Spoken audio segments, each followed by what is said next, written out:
네, 이상한 변호사 우영우, 자폐인 변호사의 이야기를 다룬 드라마죠. 인기가 정말 높습니다. 우영우 신드롬이라는 말이 나올 정도로 요즘 화제입니다. 네, 오늘은 자폐인 칼럼니스트로 활동 중인 장지용 작가와 함께 이상한 변호사 우영우에 대해서 이야기 나눠보겠습니다. 작가님 어서 오십시오. 안녕하세요. 작가님 안녕하십니까? 반갑습니다. 조금 전에 저희가 짧게 소개를 해드렸습니다만 YTN 시청자분들을 위해서 본인 소개 간략하게 해주신다면요. 제 이름은 장지용이고요. 고등학교 2학년 때 자폐를 확인했고 대학교 4학년 때 장애인 등록했습니다. 예. 그리고 지금은 작은 회사에서 사무보조를 하고 있지만 다음 주에 회사 사정상 떠날 수밖에 없습니다. 아마 다음 달 초부터 이직을 준비해야 하는데 취업을 하려는 비자폐인 청년과 다를 바는 없을 겁니다. 이거는. 네. 그리고 소개해 주신 것처럼 장애계 매체에서 칼럼을 쓰고 있고요. 성인 자폐인 자존 모임인 에스타스에서 공동 조정자를 맡고 있습니다. 예. 그리고 의외이지만 사진도 좀 합니다. 대학 전공이 사진이었거든요. 예. 그래서 한때 장래의 희망이 언론사 사진 기자였고 지금도 제가 찍은 선거 현장 등 사진을 보고 웬만한 신문 사진 기자 같다는 평가를 받기도 합니다. 예. 자, 지금 정말 화제가 되고 있는 드라마죠. 이상한 변호사 우영우. 저도 굉장히 재밌게 보고 있는데 작가님은 어떻게 보셨어요? 간단히 평가하면 내가 변호사로 일했다면 100%는 아니지만 비슷하게 벌어질 일이라고 평가할 수 있을 것 같습니다. 그렇게 느끼실 만한 어떤 에피소드나 특별히 공감할 만한 부분이 있었을까요? 자폐인의 자립생활 욕구에 대한 내용이 눈에 들어왔는데요. 예. 드라마에서 우영우가 회식을 간 일식집에서 김초밥을 사가지고 와서 아버지께 전해줍니다. 그렇죠.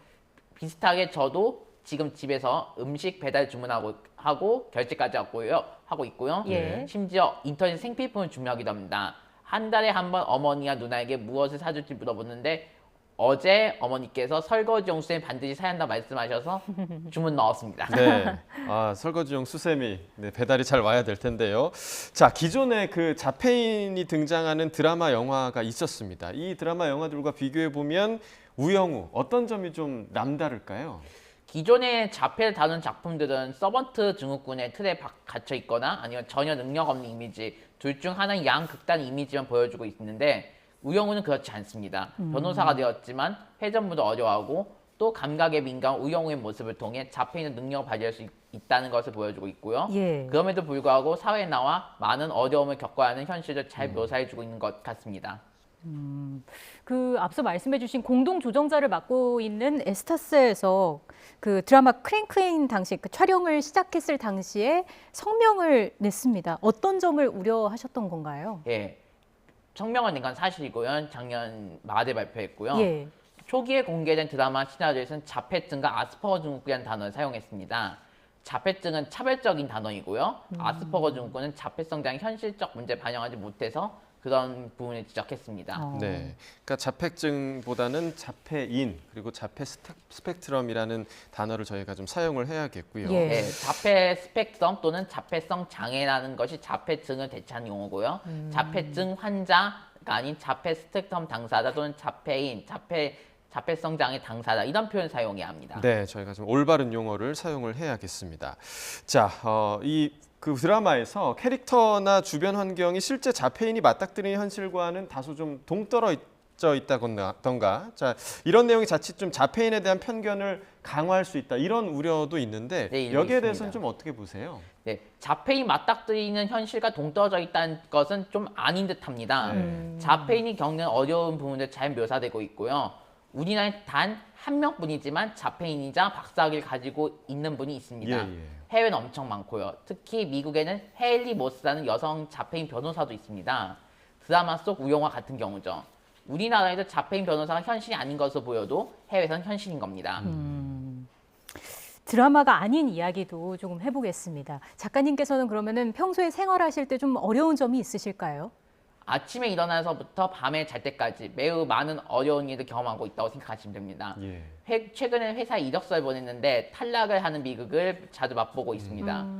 공공기관 공채를 받는데요. 예. 장애인 정년으로 응시에도 딱 한 곳에서만 대기번호를 줄 정도였고요. 대기번호요. 그나마 대기번호 순번이 제게 오지 않은 경우가 있었습니다. 이런 현실적인 어려움들을 정리한 자서전도 준비하고 있고요. 개인 블로그도 꾸준히 운영 중입니다. 여러분이 자폐인에 대해서 이해하는 데 조금이라도 도움이 됐으면 좋겠습니다. 네, 드라마 속 우영우와 좀 비슷한 경험을 하시고 계신 것 같은데, 예. 자, 사회생활 하실 때도 좀 남들과 다르다는 편견이나 선입견 때문에 곤란을 겪는 적이 있으실 텐데, 저희 뉴스 보고 계시는 시청자분들에게 좀 남기고 싶은 이야기가 있으시다면. 네. 오늘 여러분과 같이 이야기하고 있는 또 한바다에서는 우영우 모두 세상에서 살아남기 위해 처절하게 투쟁하고 있다는 것을 말씀드리고 싶습니다. 네. 많은 자폐인들은 장애 때문에 또 사회적 장벽 때문에 많은 힘들고 어려운 일을 겪어나가면서 세상을 향한 전진을 시도하고 있습니다.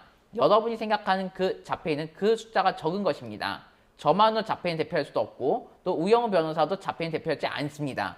여러분이 보는 자폐인들은 자폐인 전부도 전형도 아닙니다. 저는 언제나 이런 질문을 받으면 우리는 똑같이 다르다라고 설명합니다. 자폐인들은 매우 다양한 모습을 살아가고 있습니다. 저는 자폐인들에게 이렇게 하면 된다고 말할 수는 있지만 제가 살아가는 방법을 완전히 베낄 수는 있는 자폐인이 이 세상에 없습니다. 네. 자폐인이 이 세상에서 우영우 같은 성공 신화를 만들려면 자폐인은 매우 다양한 모습을 살아가고 있다는 것을 잊지 마셔야 합니다. 여러분의 관심과 지원, 지지가 많이 필요합니다. 자폐인에게 더 많은 관심과 지원, 지지와 자폐인의 다양성 존재 인식을 당부드립니다. 네, 많은 관심과 지원이 필요합니다. 마지막으로요, 자폐인들이 또 자립을 하려면 정부의 정책도 그만큼 뒷받침이 돼야 하잖아요. 예, 그렇습니다. 예, 어떤 점이 가장 개선돼야 한다고 보시는지요? 예, 제가 봤을 때는 정부 정책에서 가장 핵심이 되게 고려해야 할 부분은 일자리 문제입니다. 대기업과 공공 분야가 집중적 발달 장애인을 고용할 수 있는 확실한 대안을 모색해야 한다고 생각합니다. 예, 일자리 문제에 대해서 지적을 해주셨습니다. 알겠습니다. 지금까지 장지용 컬럼니스트와 함께 이야기 나눠봤습니다. 작가님 고맙습니다. 고맙습니다. 예, 감사합니다.